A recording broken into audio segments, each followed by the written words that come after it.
Late last week, the international media broke the news that Namibia was blacklisted by the European Union for not answering questions regarding tax legislation. On Thursday, however, the European Union refuted these claims, stating that Namibia was not blacklisted, nor was it ever referred to as a tax haven. Hello and welcome to One Exclusive. My name is Joseph Sheefeni. Joining me in studio to discuss this topic is the European Union Head of Delegation here in Namibia, Jana Hybaskova. Ambassador, thank you for joining me and welcome to One Exclusive. Thank you for the invitation. My first question is, the question that was on everyone's mind last week here in Namibia was that, was Namibia blacklisted or was it not by the EU for not providing information with regards to its tax legislation? What concerns the word black, which is a new mode here. New black is black. No, there is no blacklist. Namibia was not blacklisted. The name of the decision of 28 ministers of finance of 28 esteemed European member states is that Namibia was labeled as a non-cooperative tax legislation. Tax jurisdiction, this is important, non-cooperative tax jurisdiction.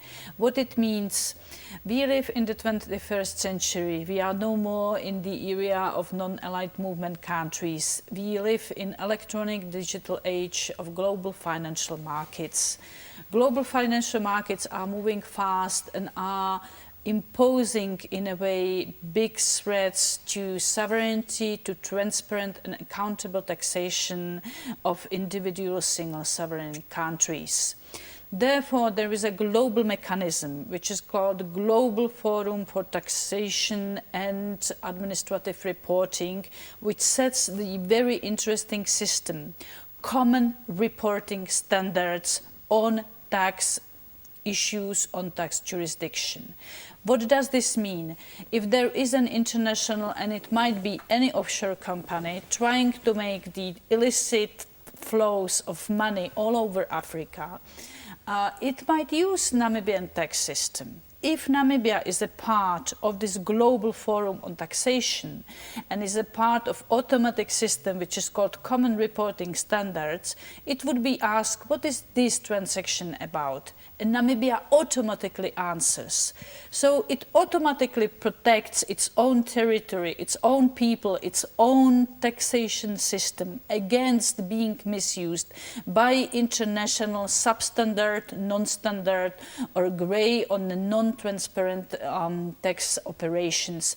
So this is what we are trying to do for the partner countries, and European 28 ministers screened 213 countries to tell them these are the things which we suggest, we propose, we kindly ask you to take in consideration to modernize, to upgrade, to bring up your taxation reporting systems, so we can be sure and you can be sure that all what concerns the international and internal taxation of your country is okay, is right and cannot be harmed and cannot be misused from outside. So Namibia was invited to report if it is part of global forum, if it does apply common reporting standards, if it is part to Convention on Administrative Assistance in Taxation, and if it does not apply the harmful regimes. Unfortunately, I think due to administrative problems, Namibia did not reply in right time. So Namibia was, with 16 other countries, put on the list of those countries which did not offer the information. This is not the end of the word. On the beginning, this is a beginning of the process, and we invite Namibia to read one only document. We don't care for what international media is writing currently. We care about one document which is accessible on any website, and this is Council conclusions of the European Union from the 5th December, the list of European Union on non-cooperative tax legislations. If Namibia is ready to work with us and will meet the criteria which will meet a modern digital electronic tax reporting system, of course Namibia would be immediately delisted. This is all what has happened. So the fact that Namibia did not respond on modernizing tax legislation, the EU never referred to Namibia as a tax haven because of that? There is never ever any reference, and not even in past, and again it's wrongly understood in the document which I mentioned, which is a law for the European Union Council conclusions from the 5th December, there is page 16, 2.2 mentioning that countries which are using non-economic profit practices, non-economic profit practices are invited to again join the common reporting standards. This is Bermudas, Guernsey, Jersey, Isle of Man and the similar. There is no notion of Namibia. And I would like to say there are standards. There is a World Bank standard, there is IMF standard, there is OECD standard and there is European Union standard. The difference between OECD, which is basically the legislation which we are supporting, is that OECD is Europe plus United States, Canada, Australia, Japan, Hong Kong, Singapore, you name the countries, of course South Korea. So they apply certain system and we are basically as Europeans supporting the same system. Only this organization can basically list the tax havens. And in none of these lists Namibia features. Using any other lists, it's incorrect and not professional. Since currently no sanctions will be applied in any of these countries, now how will such measures be effective in terms of ensuring that countries actually abide? There is a mechanism, these 28 ministers of finance, which are very well known globally as ECOFIN, Economic Council of Finance Ministers. ECOFIN has the group which is called Code of Conduct Group on Business Taxation. This is a proper name, which is a body of people who are using panel of experts. We were screening, as I said, 213 countries globally. 78 out of them were eligible to the real screening. They received letters asking to clarify, or consider the commitment. And for instance, Seychelles, Mauritius, Botswana, South Africa, they all replied, yes, we will commit to Global Forum, we will commit to OECD common reporting standards, we will commit to these things. Maybe not even next year, but we will commit. Unfortunately, Namibia did not come up with the same type of commitment.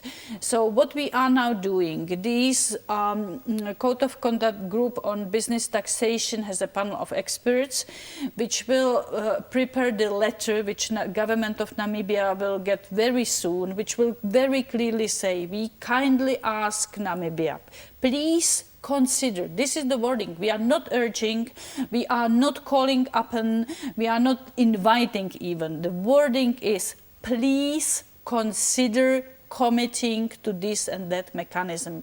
Please consider Namibia the commitment. So if Namibia would consider the commitment and do the proper steps in the first possible time, which is officially once a year, that suppose December 2018 might get out of the list. In this period of time, no sanctions will be applied. What happens then is that in June 2019, sanctions will apply. And I would like to mention one important thing. Today there is a very important round of negotiations between the Prime Minister of United Kingdom and Chief Negotiator of the European Union on the issue which is called Brexit. If you think what is the period for the tax administration review of June 2019, you see very well that this is after Brexit. So I think that all this measure is actually to put a more transparent and accountable ground for European tax operations in the areas I mentioned, Guernsey, Jersey, Isle of Man. If after Brexit we would not have these areas as a part of the European Union. And this is what I think caused this overreaction of international, sorry to say so, / British-driven media. So I would rather be very prudent, and the word prudent is the right one. It's important to see what's happening in the media, but then there is a social media and there is many other channels. Let's stick with the official documentation, which for the current moment is the Council decision, and let us wait for the official letter which Namibia will receive for the Council of Ministers of Finance, which will be two only sources for what is and what is not true, and how shall we together with the Ministry of Finance, with the Cabinet of the Minister, with other ministries like Ministry of Trade, Industrialization, work together to really make Namibian taxation system meeting the digital and electronic demands of the 21st century. This is all what we want.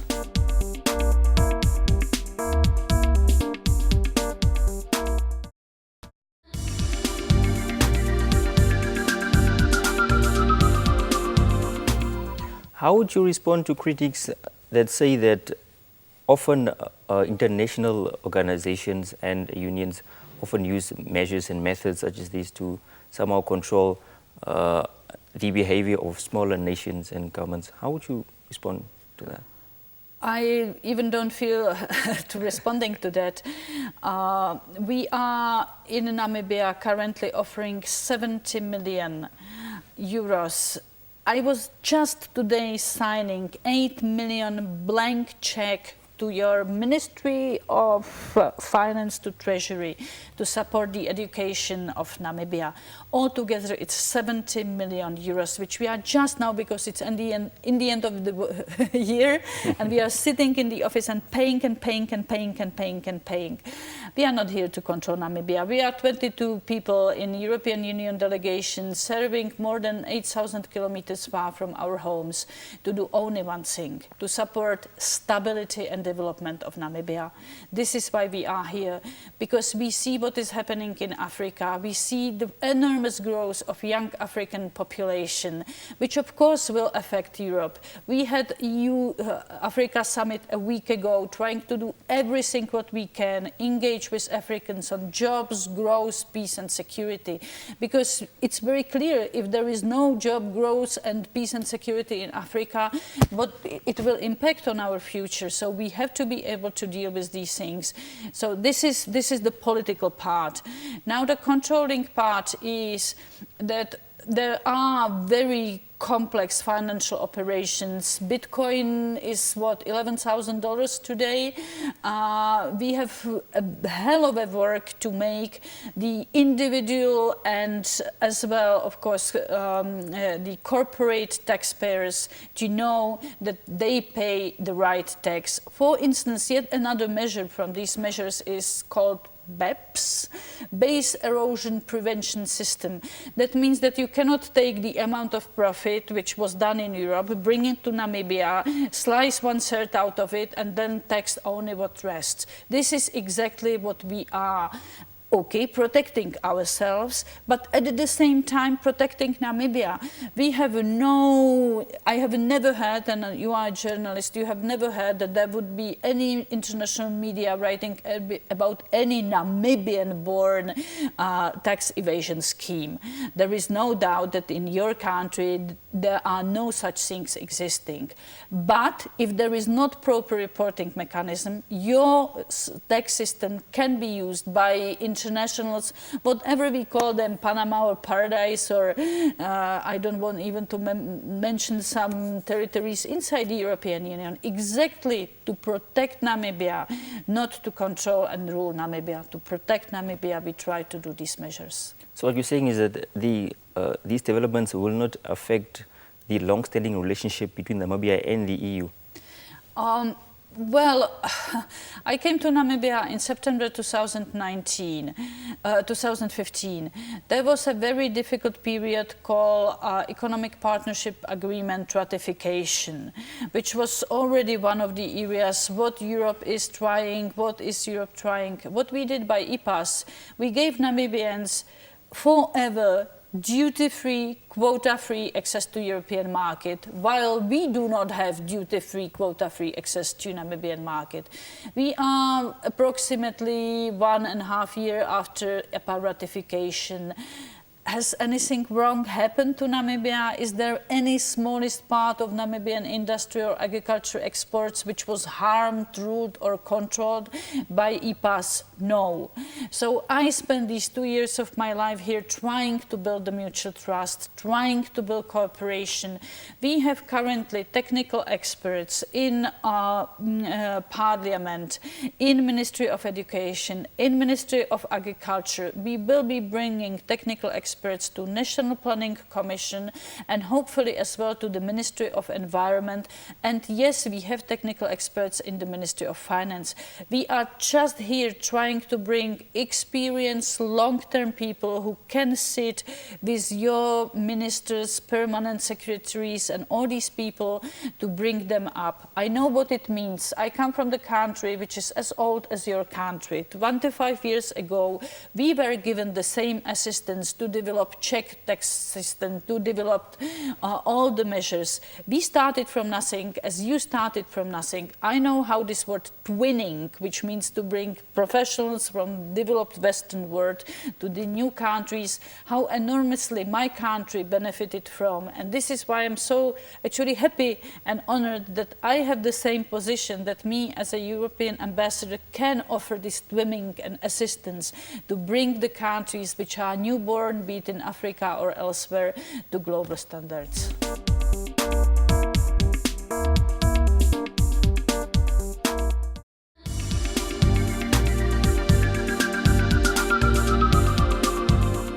I know you say you don't want to comment on what the international media is saying, but is there something called the grey list? Is there something of that sort? No, there is nothing of the sort, and I am a person who came to Namibia after more than 9 years serving in the war zones. I spent previously almost 5 years in Baghdad, in Iraq, as a European ambassador. I unfortunately can say only following. We are now dealing with administration, tax, financial flows. I have seen so many incorrect reporting on the deaths and human lives, and I can go to Abu Ghraib and Fallujah and Ramadi and the birth of Islamic states and all these things, that I can only say that, of course, the time pressure put on international media is somehow deviating the accuracy, and therefore we are here to say, please go to the roots, go to the council conclusions and see what is really written in this piece of paper. And I think that any professional person should deal with what is legal, what is law, and what is the source. Yes, I was asked as well, what was the media reaction from the Council? There was immediately a press release done by Council of European Union asking me why British media might be foreseeing what will be happening after March 2019, decided not to be professional. This is up to every individual person and not only up to politicians to decide. So which local leaders have you met thus far to discuss, ever since the news broke, which local leaders have you met to discuss this matter? We, of course, have met with Honorable Minister of Finance, and it was a very positive meeting. We very clearly understand mutual relations, and I hope that we will... on the same page now with the Minister? We were not only on the same page. We had actually, as it's December in Namibia, I was able to sponsor a book which is called Every December, which is a book on Namibian Christmas. And nicely enough, there were people very close to the heart of the Minister of Finance who were working with us on this book. So there was a very nice December event where we met with Honorable Minister. Very good relations. So it was totally private, totally unofficial, and very nice meeting. So I'm sure that there is nothing wrong with the relation between Honorable Minister Schlettwein and myself. I was very positively surprised by very constructive role of Deputy Prime Minister, who from the very first moment, Honorable Deputy Prime Minister Netumbo Nandi-Ndaitwah immediately was, she got the point immediately, she immediately understood what is needed to be done. She asked me to help her to deceive the negative, harmful image in the media, and I must only say that I have absolute and deep admiration to... She has seen the papers for a couple of minutes and she knew exactly where it is. And then we have met with the Speaker of Parliament, and I was assured that immediately after Christmas recession, Namibian Parliament will start with the ratification of OECD Convention on the administrative cooperation on tax measures. So basically this would be already the process which is promised to be started. So they are on the right path? I'm only assured that everything is going in productive, smooth, and hopefully mutually agreeable way. All right. And so you are quite happy with the steps they are taking? Well, happy. And the response? I would rather prefer quieter, peaceful, a lovely Christmas, which I wish to every listener of Africa One. We are diplomats. These things happen. In the 21st century, lesson which I took for me is that we have to be much more careful watching the global media and seeing cui bonum, whose interest they are serving. That's my conclusion. Right. From your side, I would like to know what are the benefits of a good tax governance? The benefits of the biggest benefit of good tax government, you know, in Europe, and at the very moment the former Minister of Finance is becoming Prime Minister in my country, and he has really won a lot person, and he's a leading politician. The first criteria in all his public campaign by which he won elections was, we were able to collect this amount of taxes. Because this is the most important number for the Minister of Finance, is the amount of collected taxes. If the Minister of Finance can come and say to public, I collected 20% more than last year, can you imagine what it means? That means you have in budget 20% more. That means people really pay what they should be paying, and that means you can finance your health sector, your public sector, your education. So basically the ability to collect the tax is one of the most important criteria of the efficiency and effectivity of the Minister of Finance. Final remarks from your side on this? Well, I just hope that this was a little storm in a glass of water. I believe that next week, when everyone goes to sunny holidays, all these emotions will calm down, and that from the beginning of the year we can start a professional work how to improve Namibian tax system, how to modernize it, how to make it more clear electronically, digitally, immediately reporting suspicious transactions, and basically benefiting Namibia's budget, because this is what we need. Ambassador, it's always a pleasure talking to you. Thank you. All right. And with that, we have come to the end of the show. Thanks for watching, and don't forget to share your views with us on our social media pages. From me, Joseph Sheefeni, it's goodbye.